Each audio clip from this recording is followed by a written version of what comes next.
शीर की सज़ा। तहरीर नंबर 2469।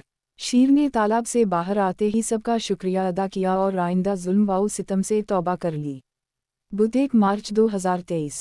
तौकीर मीरपुर खास। किसी जंगल में एक खूंखार शीर रहता था। जंगल के सारे जानवर इसके खौफ से सहमे रहते।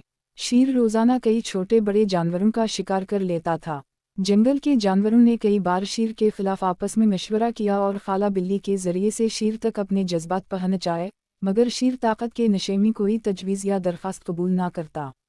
शीर को अपनी खाला बिल्ली के जरिए मालूम हुआ कि इसके खिलाफ सारे इजलास लोमड़ी मुनक्किद कराती है और तकरीरों में बढ़ चढ़ कर हिस्सा भी लेती है। लोमड़ी की चालाकियत तो मशहूर ही, मगर इस मामले में वो बहुत मुखलिस थी। इसे सैकड़ों जानवरों का दर्द खाए जा रहा था, जो रोज़ ब रोज़ मारे खौफ के कमज़ोर होते जा रहे थे। शीर ने लोमड़ी को खूब डांटा और आइंदा मुहतात रहने का हुक्म दिया। जारी है। लोमड़ी पहले ही दूसरे जानवरों की वजह से शीर के खिलाफ तहरीक चलाने का इरादा रखती थी। अब चूंकि शीर ने उसकी बेइज्जती की थी, इसलिए उसने गम व गुस्से का इजहार करने की खातिर जंगल के सारे जानवरों की कॉन्फ्रेंस तलब की। जलसागाह जानवरों से खिच्चाखच भरी हुई थी। लोमड़ी ने सारे मेहमानों को एतमाद में लेकर एक तजवीज़ पेश की, जिसको सब ने खुशी खुशी मंजूर कर लिया। अब किया था, शीर साहब के खिलाफ सोची गई तरकीब पर अमल करने के लिए सब जानवरों ने एड़ी चोटी का जोर लगाने का फैसला किया।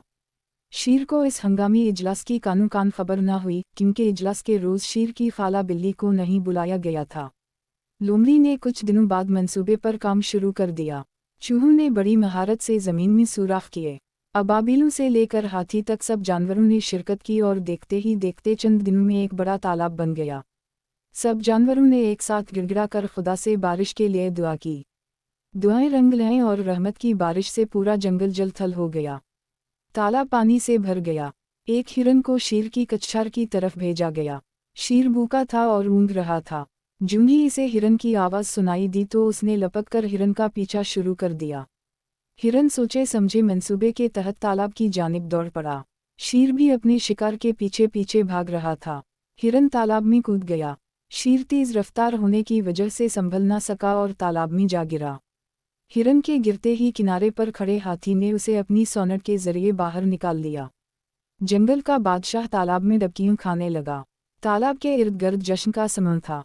शीर ने गोते खाते हुए माफ़ी चाही और आइंदा मारधाड़ न करने का वादा किया। लोमड़ी का दिल पसीज गया और उसने शीर को मुआफ़ करने की दरख्वास्त पेश की। लोमड़ी ने